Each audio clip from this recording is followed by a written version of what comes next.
Hello and welcome to The Price of Football, the pod that looks at the money behind the beautiful game, a game that became even more beautiful about 9:45 last night. I'm Kevin Day and I'm getting ready for a European tour. And over there in Sussex is expert in football finance Kieran Maguire, looking unnecessarily smug after Brighton assaulted Arsenal for 3 points. How are you, Kieran? Well, I'm okay. To support a club that engages in such thuggery is slightly embarrassing, and I'll be sending a wreath of flowers to Arsenal. Would have been a red card if it was rugby. That's all I'm saying. It's not rugby. Oh, fair point. Well, that's why you're the expert in football finance, and I'm merely the organ grinder's monkey who asks the questions. It's Monday. It's not. It's Sunday afternoon actually, but we have to record. But it's Monday, Kieran. So it's questions day. But there's a couple of big stories that we need to get through. One of which, as ever, you predicted. It's amazing, isn't it? How you make one slight error about a team name, and we get hundreds of tweets to complain. You predict a huge story, and no one says a word. But you said this would happen. UEFA have temporarily relaxed financial fair play rules because of COVID. How long will temporary mean, do you think? And will the big clubs take advantage? Well, what UEFA have said is that instead of being assessed for 2019-20, they're effectively going to add the next two seasons together. So 19-20 and 2021 will be treated as if it was a single season. And they've also said that because of coronavirus, clubs can add on the extra broadcast money, prize money, gate receipts, sponsorship money that they would have received had the seasons not been disrupted. How long is it going to go on for? To a certain extent, it's a great unknown because we don't know when mass gathering events will be sanctioned by individual countries and individual governments. And from UEFA's point of view, they're quite nervous, if you think about it, because they're representative of 55, 56 different countries across Europe, some of which might be returning and others not. And that could have huge implications for Champions League and Europa League. And is there a chance that big clubs will take advantage of this, that they will maybe spend more on transfers than they would have done? Or will UEFA be making sure that people don't use this as a loophole to get out of things? Well, UEFA have said that they are going to be checking the numbers with a great deal of scrutiny to prevent this. The one thing you're not allowed to adjust your numbers for is player sales. And I think that could have an impact upon those clubs who you might refer to as development clubs. The clubs that are good at spotting the players for, in the 5 to 10 million pound bracket and then selling them on within a year or two for a multiple of that, because as we've said on a few occasions, the transfer market, except for the very elite, is likely to collapse. So it's not necessarily a completely equitable stance taken by UEFA, but it's difficult to know what else they could have done. Right. Now, Timo Werner is going to Chelsea. Now, normally, as a straightforward transfer story, it wouldn't bother us because we're football finance. But it's going to cost Chelsea £100 million, Kieran. £100 million. Yeah, and I think this is intriguing in the sense of when clubs do sign a player, they say, well, how much is the total cost to us in respect of the guy arriving? So if we take a look at Werner, he wanted to come to the Premier League because that's where the money at. So his agent's getting £12 million from this, which is quite good. The release clause on the contract is 52 million. And I think release clauses are an interesting one. We're hoping to get a football lawyer on the show this week, so they might be able to explain that a little bit clearer than my knowledge. His wages are going to double. His wages are going from around about 4 million a year to 9 million a year. So you put all of those together, and that gives a total cost of about £109 million over the 5 years. And that's before, I suspect, that you start to factor in the bonuses. So it is costly. And that's why so many clubs are looking at the prospects of Bosmans. If you think about the likes of Ibrahimovic and Aaron Ramsey. They've earned huge sums of wages, probably more than the likes of Timo Werner. And the reason why they can afford to do that is that the transfer fees not being paid, and therefore that's actually being replaced by higher wages. Yeah, only an accountant would say £12 million was quite good. It's quite good, 12 million quid. And also, I'm intrigued by the news that we're getting a lawyer on. It's nice that I find these things out from you, Kieran, rather than some kind of formal message from the producer. But I'm just amazed that we found a lawyer who obviously hasn't listened to the podcast, because you've spent 9 months pretty much insulting them on every pod we've done. So I'm pleased that we found one who's big enough to come on and take that on the chin. No, they listen to the show. I get a lot of comments from lawyers, and I myself appeared on Law in Sport a few weeks ago. They don't mind it. They quite happy take the stick and then just invoice for it. Yes, it's a measure of my relationship with you, Kieran, that when you said I've appeared, I automatically assumed the second part of that sentence was going to be in court quite often. but I'm pleased to hear it wasn't. Now, Newcastle, I'm the black sheep of the family on that one. Well, that amazes me, because what I hear, I see what you mean. Because you haven't appeared in court, I see it was a reverse. I got yes, because your family are all associates, etc., etc. Now, Newcastle have announced unequivocally, finally, that they will refund the season ticket holders. Kieran. Yes, Newcastle were the last club to effectively publish their accounts, and they're the last club to announce refunds. They don't really have much of a choice in the matter, because there is consumer protection law, and they failed to deliver 19 matches where people can attend. But at least they have got round to announcing it. I think in an ideal world, Mike Ashley would have put the sale through earlier this year, a couple of months ago, and then left it to the new owners to have to deal with. But as the owners and directors test issues are dragging on, and we were discussing that earlier last week, I suspect the club felt that they couldn't continue to show deaf ear to fans. And many fans will say, keep the money, or I'll put it towards next year's season ticket. And one disappointing thing, though, in respect of this, whilst they have given fans, or will be giving fans, should I say, a refund for 2019-20, those fans who have taken up the early bird offers for 2021, and let's face it, we don't know whether matches are going to take place before a paying audience. It's highly unlikely when the season starts that's going to be the case. They've said, we'll make a decision later. So, fans who've stumped up money early for whatever reason, it could be that they get a discount, could be that they wanted to support the club. Their circumstances might have changed since then, and they won't be given the opportunity of a refund for the foreseeable future. We've talked on several occasions in the past couple of weeks, Kieran, about fans donating their refund back to the club or back to an academy or back to the foundation. But in an area like Newcastle, which has been severely hit by COVID and by austerity in the past, if I was a Newcastle fan, knowing that a takeover was imminent by basically the Saudi government, I'd be reluctant to donate my refund back to the club in those circumstances, to be quite honest.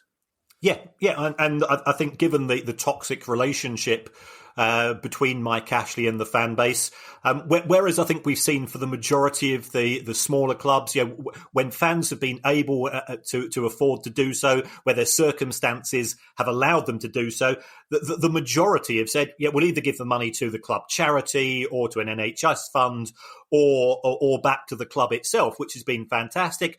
And if they can't afford to, due to personal circumstances, then nobody should be giving them any stick. But in the case of Ashley, I can't see many people wanting to give money back to him, given that he's going to be trousering £300 million from the sale of the club. Yeah, Scunthorpe fans don't have the option, though, because unfortunately Scunthorpe United have announced that they can't afford to offer season ticket refunds. Yeah, and this one seemed... there's a few strange things in respect of Scunthorpe. They've said it's going to cost them £100,000. I think they've got 4 remaining home fixtures. They have said that you can offset the money due to your 2021 season ticket, or the club can keep it and you pay the full amount for your 2021 season ticket. practically every other club has done the same and also said, well, if you want to have a refund, we'll arrange one. If you take a look at Scunthorpe, the club's got debts of £11 million, which it's run up to a company called Cool Silk, which is owned by the club owner. Cool Silk is charged thick end of 300 grand in interest last year, and if the club's genuinely got no money, then I'm still not convinced that that's in agreement with consumer protection law. But it really doesn't help in exactly the same week as this takes place. The owner goes along and buys a racehorse for 165 grand. Oh, really? Now that's what's called a tin ear, I think, in the business. Yes.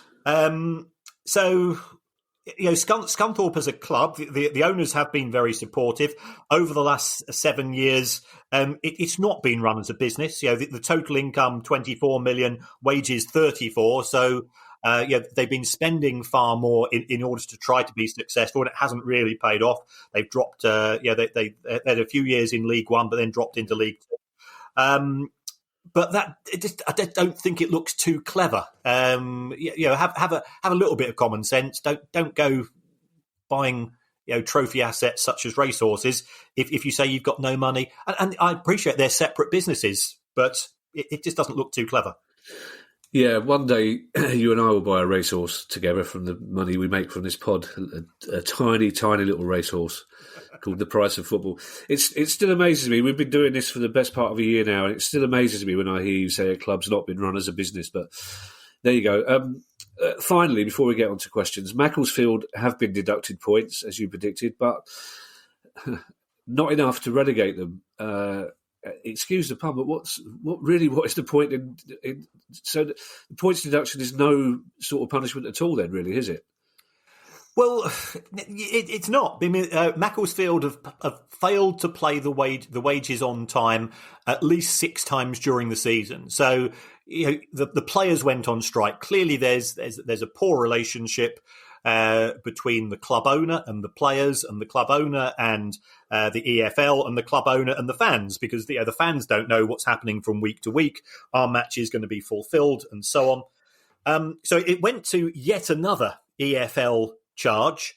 They've already, I think they had around about 11 points deducted to date this season. And if they'd had 3 points deducted, they would have been relegated to the National League. Yeah. But instead, it was a 2-point deduction with a 4-point suspended sentence and a £20,000 fine. Yeah. And it just makes you wonder, how on earth do they come up with these numbers? I don't know whether they've been to the FA and have borrowed the jar which you put the balls in for the for the FA Cup draw, and say, it's just a random points deduction generator.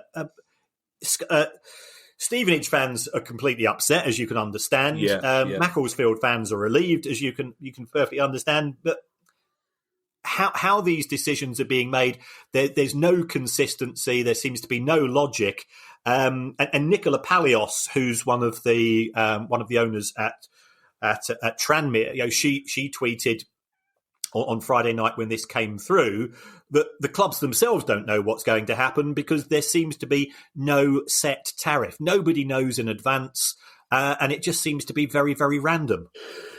Yeah, well, in effect, all they've been given is a £20,000 fine because the points deduction has no relevance at all. It's not. I imagined that they would be saying, right, you'll start next season on -4 points or whatever it was, and I suspect we haven't heard the last of this because the noises coming out of Stevenage were very much that they expected Macclesfield to be deducted enough points to keep Stevenage safe. So we probably need to get that lawyer we're having on the show next week on quite quickly before Stevenage retain his services. But again, I think we'll be hearing more certainly from Macclesfield over the course of the summer. Anyway, on to questions, because it is Monday, it is our questions pod, and we have got some very interesting questions today. The first is from Philip Whitaker. You'll like this, Kieran. I say that as though you don't already know what the first question is, because you like some time to research, whereas I like enough time to roll out of bed and open up the website, the email. Philip Whittaker, this is a proper. Sorry, it's Sunday, and I celebrated Palace winning last night. Philip Whittaker. Of course you did, but you and I celebrate in very different ways. How is the Baroness this morning? Is she okay? Yeah, she made me some Marmite and cheese bread, which is absolutely brilliant, absolutely amazing stuff. So yeah, that's how I rock, Krevin. Yeah. Did you call me Previn then? Previn, yes. I've Andre'd you up. Yeah, yeah, that's one for the kids. Yeah, well, I think that's the difference between in our lifestyles is that if Marmite and cheese between two slices of bread, I will just about give you, but bread made of Marmite and cheese. That'll go nicely with a pheasant, I imagine. That sounds lovely. Marmite peanut butter is gorgeous. Anyway, perhaps if we mention that again, they'll send us some free jars. Philip Whittaker's question. It's a proper accounting question. What impact, says Philip Whittaker, what impact will expanding the season have on end-of-year accounts? Will clubs stick to their normal reporting cycle?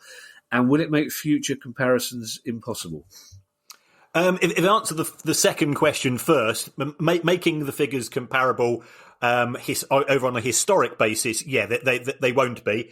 It's because clubs will have been hit so significantly from the impact of coronavirus in terms of broadcasting rebates and rebates on tickets. So, yeah, everybody's going to take a hit this year. I don't think clubs will change their year end because, as we've already mentioned, financial fair play is going to be spread over 2 seasons until effectively the end of June 21.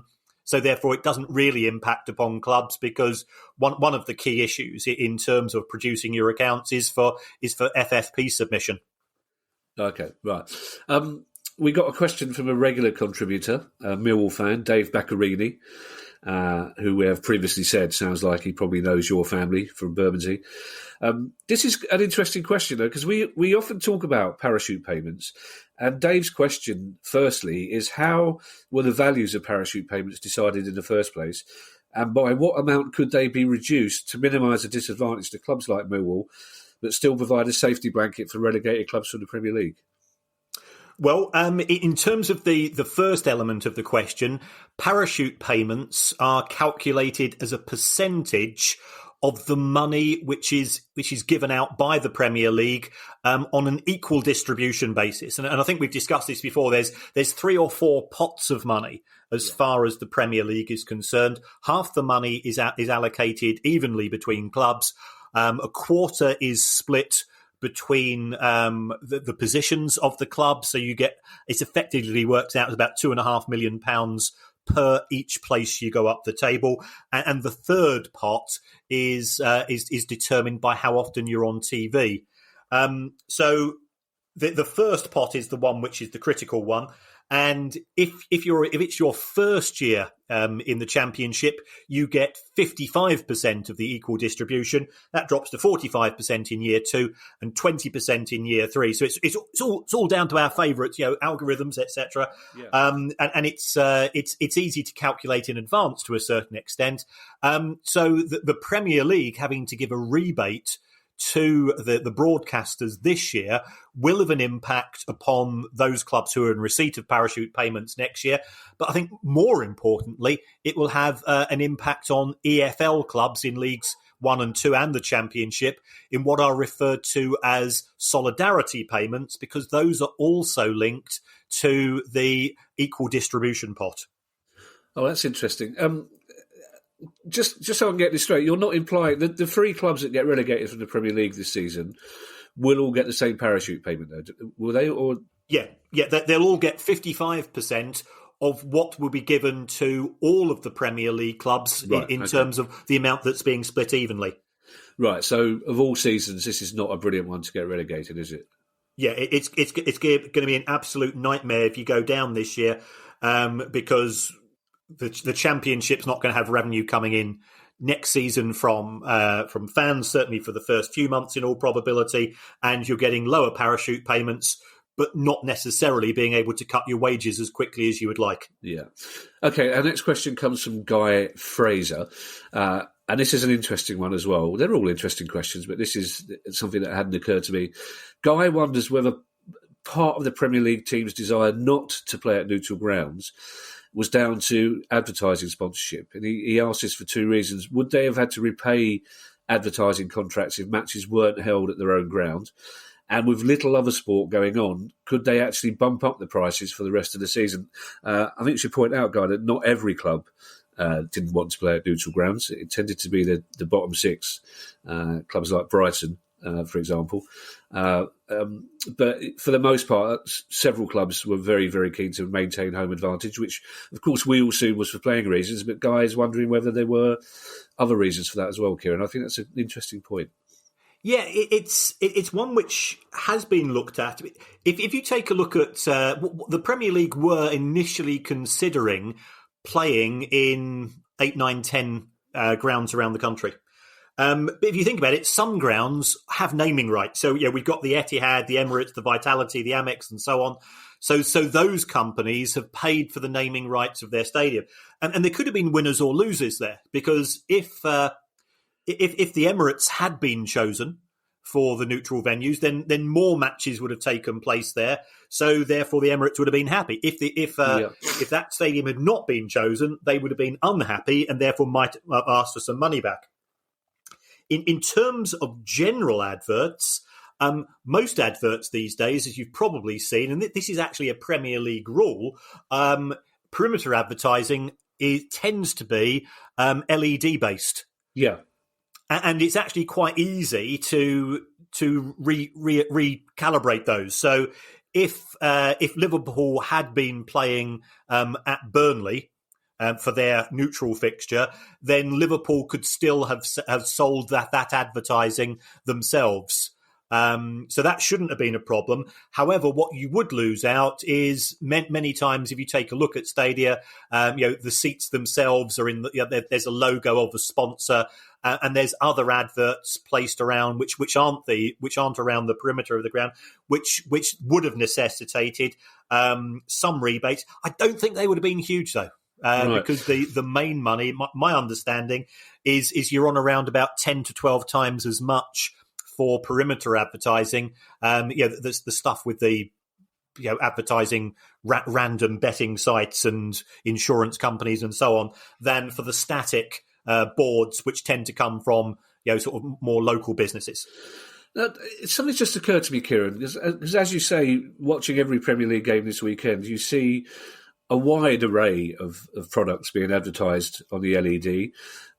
Not all of them in English, and many of them for companies that it's hard to decipher what actually they are offering. But will a club like Bournemouth yesterday, for example, if you've got 10 different companies displaying adverts during the 90 minutes, will Bournemouth have done 10 different deals with those companies, or will they go through one sort of central agent who sells the advertising space on their behalf?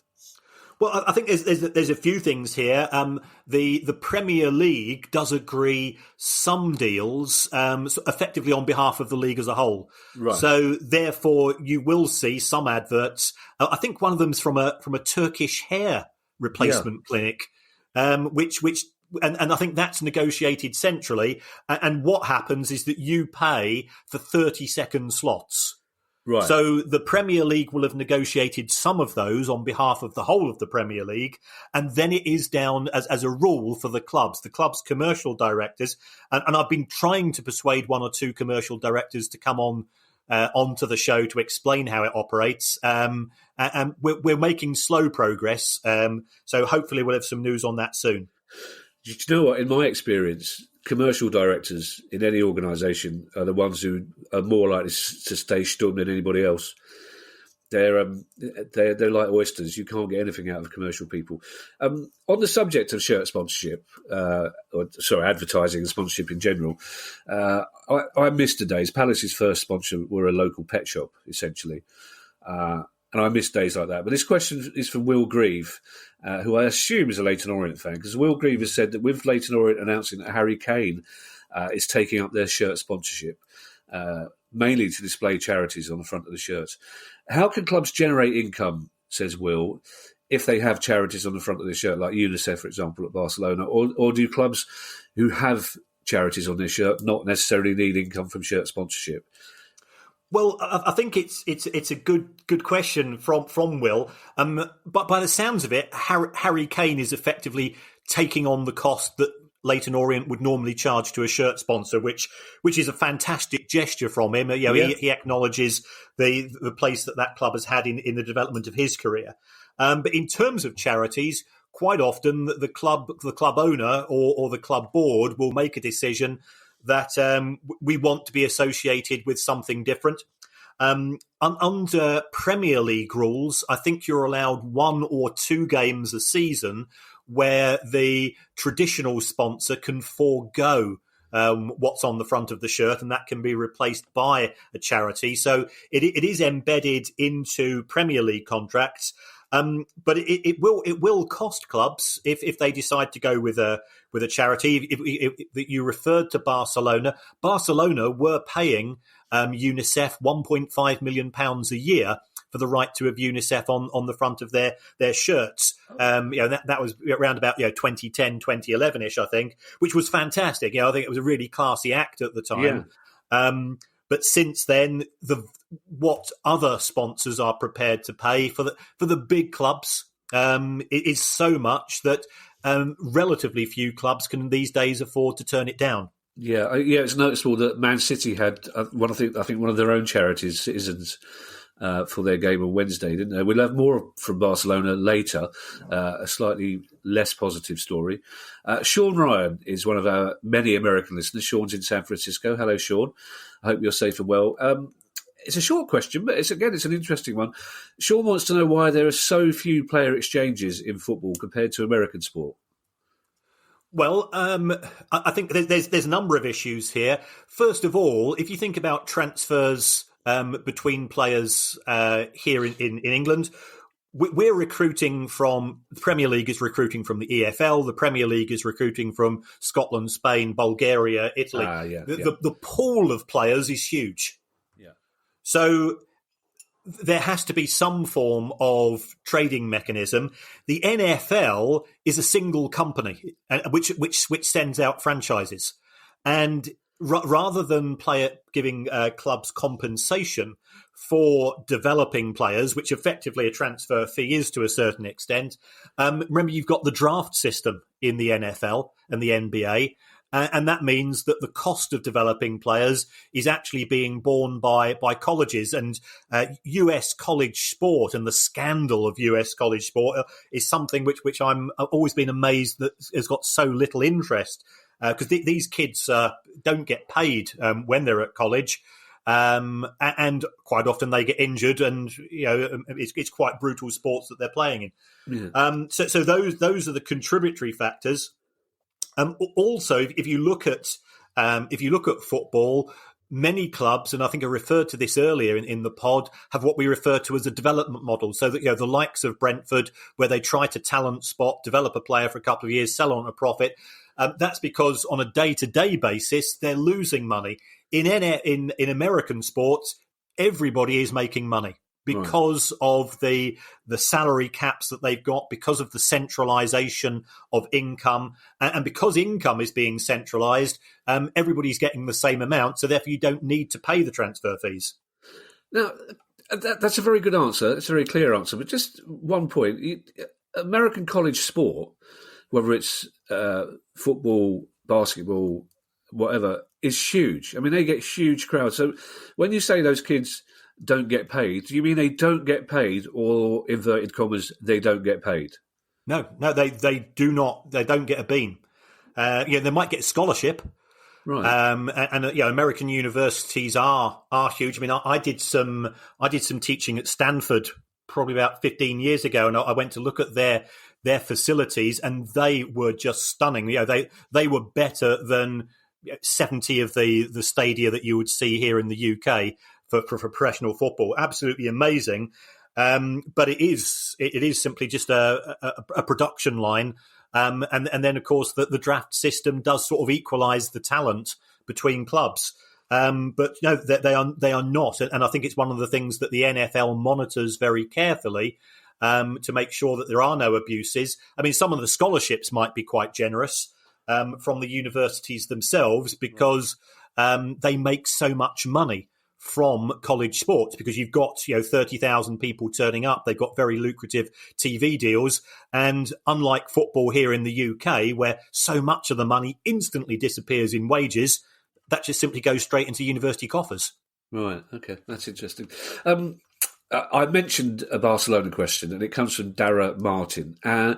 It's something we have sort of touched on peripherally, which is, I'm quite proud I managed to pronounce that with the hangover I've got. But Dara Martin's question is, last year Barcelona signed 16-year-old Louis Barry from West Brom. There was quite a lot of publicity about it. They signed him for £235,000, but they didn't pay the money. Then Louis Barry signed for Villa. Now, Dara's question is a simple one. How is that possible? How can Barcelona move him on without actually paying for him? And who gets the money for that Villa signing? And basically, are Barca taking the piss out of West Brom?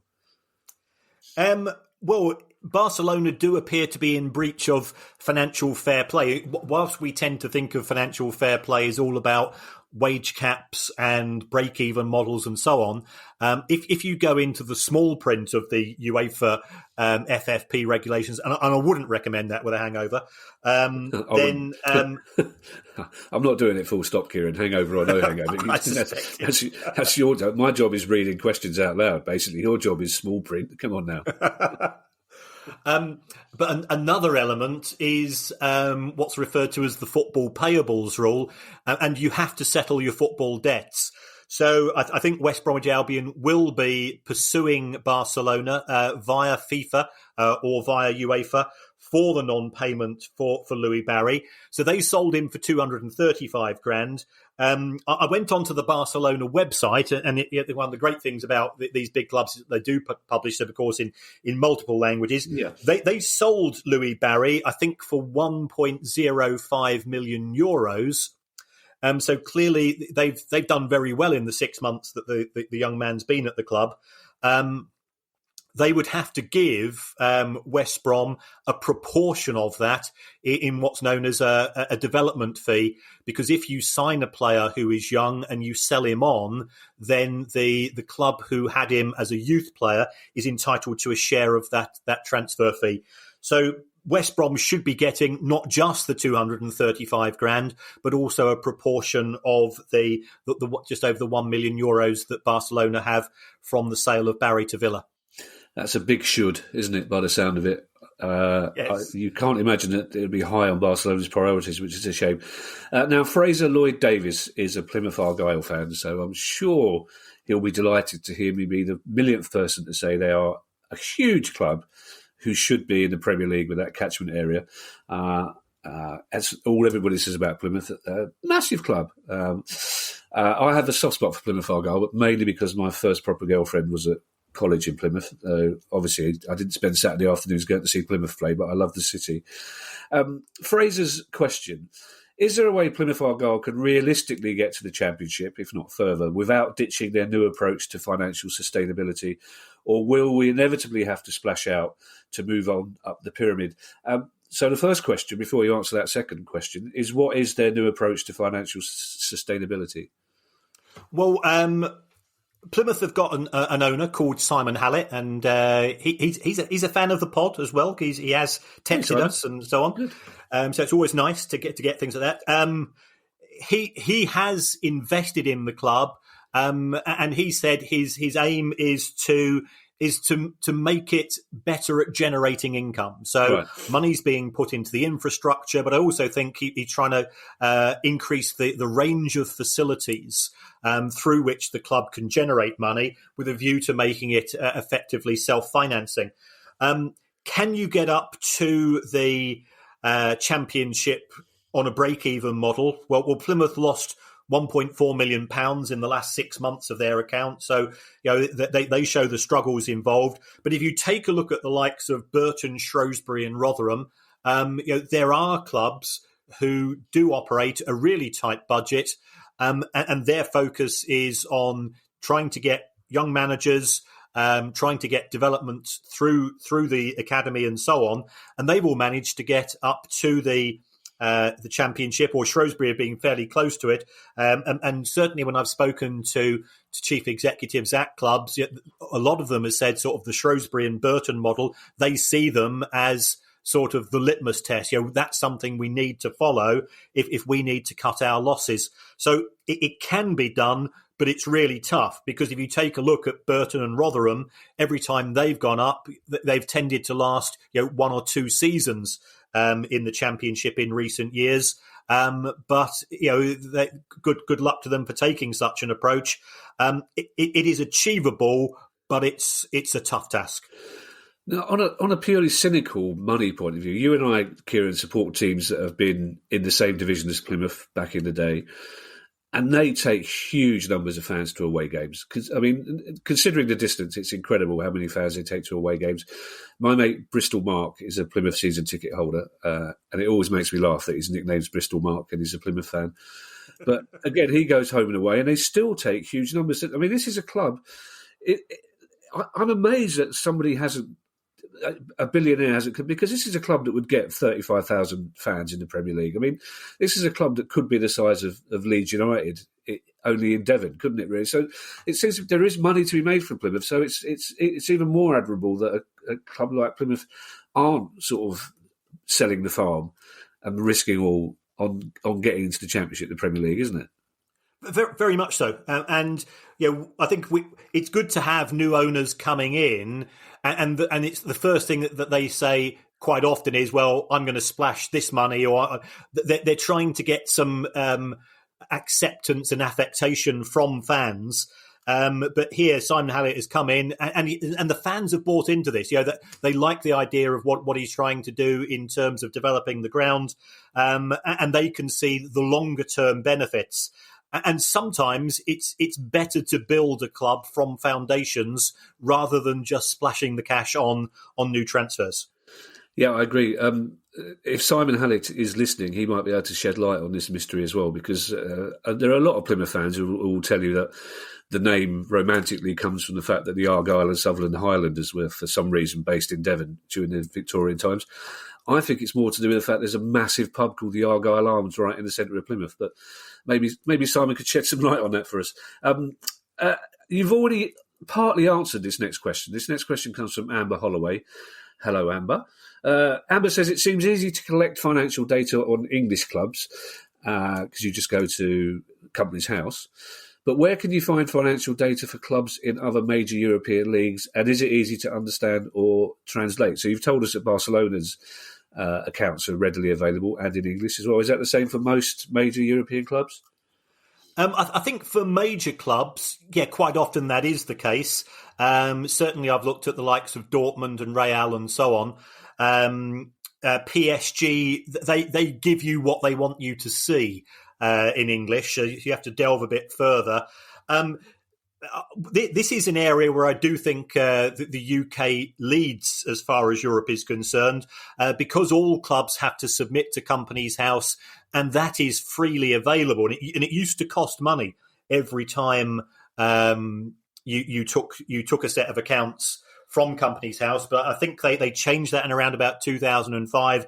And for me, it's one of the biggest steps forwards in terms of analysis, because it allows me to monitor all 92 in England and all 44 in Scotland. Was it 42? So can we get it right before we? Because it's me that gets the tweets. Yeah, also, 40 something. Yeah, so that'll be fine. Yeah. I imagine you've got some kind of season ticket at Companies House, haven't you? I imagine. I guess in a pleasingly 50s way, there's a commissioner who tips his hat as you come in. And goes, I'm on first name terms. I was going to say, yes. Morning, Kieran. All right, who is it today? Bournemouth. Okay, I'll get them for you. It's not as good. It's not as transparent in Europe. We've got different countries with different legislation. And it's far more spotty. Some clubs will, of course, publish it in their native language, and this is where because I'm a Brit and my language skills aren't good. I mean, I did Latin at school, so there's not many clubs publishing in that, which is a shame. Yeah, but as we've learned, you've got enough Russian to get by. Well, I only knew about 3 words, but that was all I needed. Three very important words, Kieran. That's fine. Yeah. So certainly when I'm looking for European data, I always go to the Swiss Rambo on Twitter because he does speak at least 4 languages fluently. He's very much a cunning linguist, and he's the man that does all the hard work. And I just go and note it down and add it to my spreadsheet. I knew that was coming, and also I know that Guy listens to the pod, our producer. I could just hear a slight cough in the background when you recommended another football finance podcast. I know he doesn't do podcasts. I know he just tweets. He just tweets. Yeah. So there's no UEFA regulations then that says that clubs have to make their accounts transparent. No, because UEFA. I think this is one of the things that the football authorities should be doing. And certainly I've been sniping at the EFL, which is why they hate me, and the FA for failing to increase transparency in the game in this regard. But there seems to be no desire for this to be the case from the football authorities themselves. Yeah, the EFL don't hate you, Kieran. Some of the clubs in it do, but it's a sign. It's a sign of respect, isn't it? Hate is how I like to think of it. It's in a way that I really respect Brighton. That sort of. That's right. Well, looking at the comments from Arsenal fans about Neil Maupay last night on social media, they've clearly got a lot of respect for him. Yeah, do you know what? That was the first time watching that game yesterday where I genuinely wondered what the outcome would have been if there had been if fans, because it would have been right in front of the Arsenal fans, and I wonder if the referee would have reacted differently. Anyway, that's for a different pod because it's got nothing to do with football finance. Now, our final question, and again, it's quite a big one, but it's an interesting one. It comes from Gypster. If I've pronounced that wrong, I apologise, but it's just Gypster. I thought it was Ginster initially, obviously, so I was very pleased to be getting a question from a Cornish pasty magnate, but it's Gypster. And Gypster's talk about it's likely, says Gypster, I'm not as optimistic as he is, but it's likely in the coming months that a government report will give a green light to safe standing being at least considered across the Premier League and the Championship.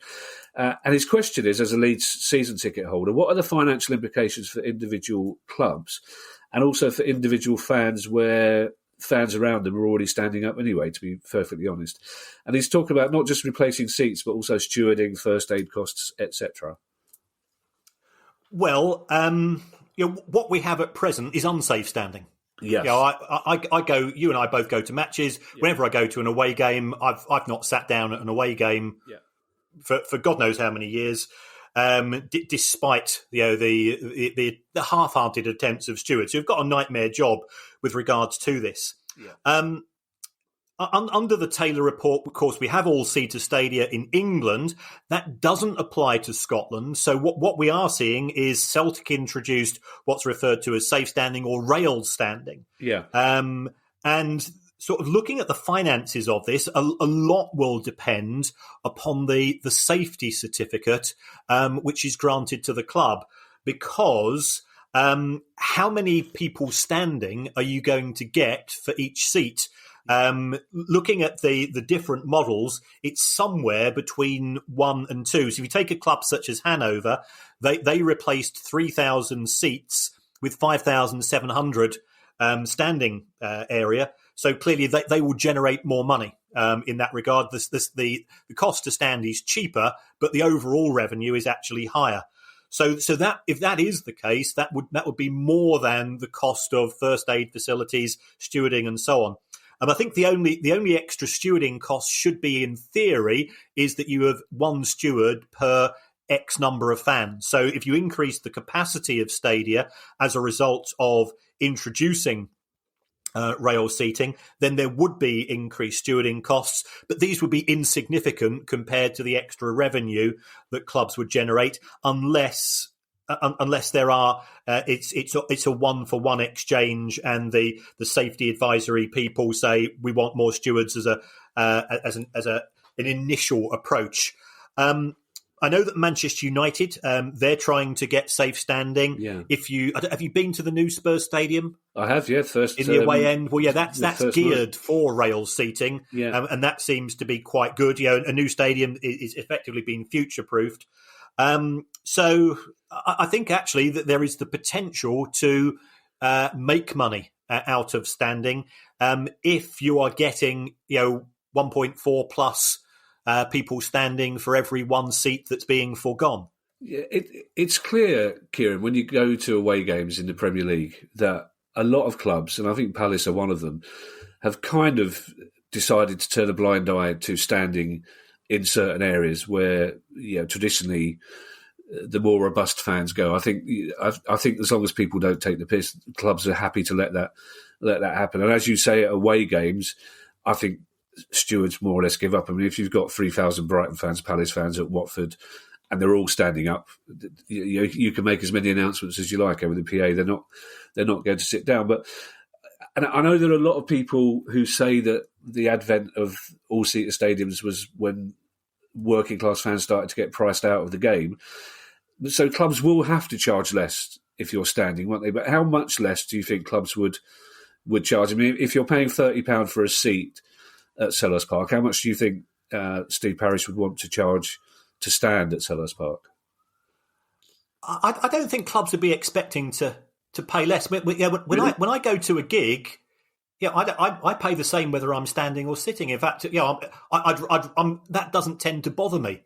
Right. So, as a football fan, the quality of the seats is so crap that you're not actually getting any benefit, or you're getting a wee bit of extra space. But even so, when I've been to Old Trafford as an away fan, you're absolutely sardined into the seats, and you're still paying top dollar.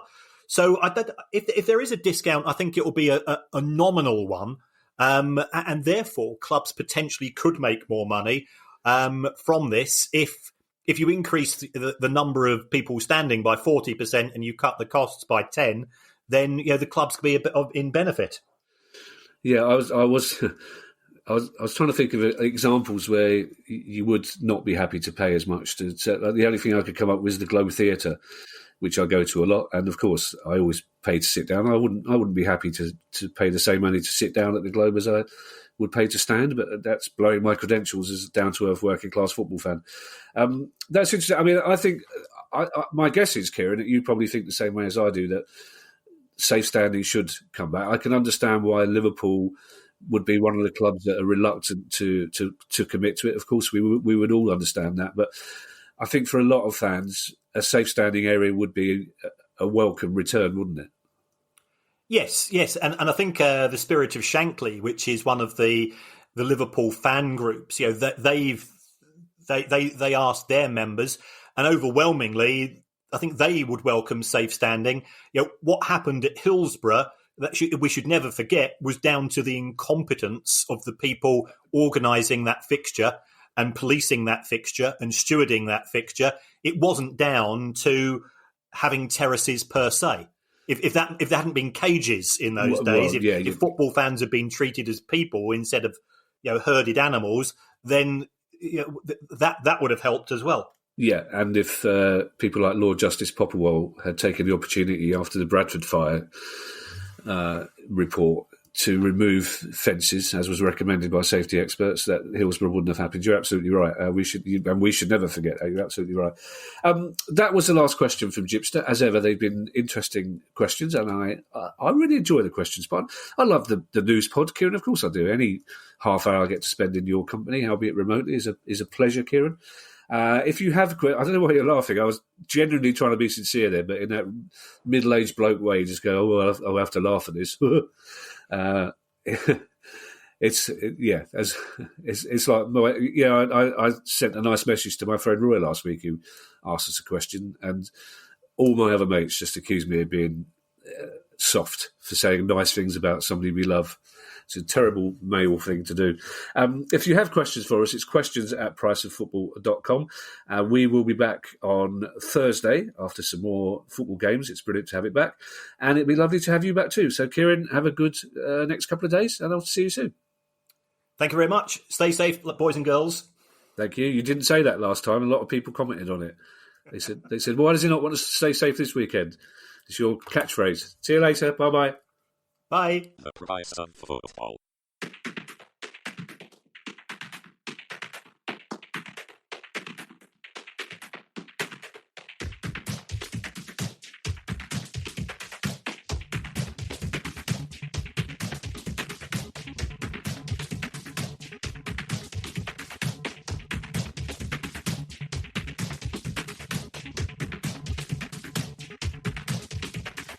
The price of football.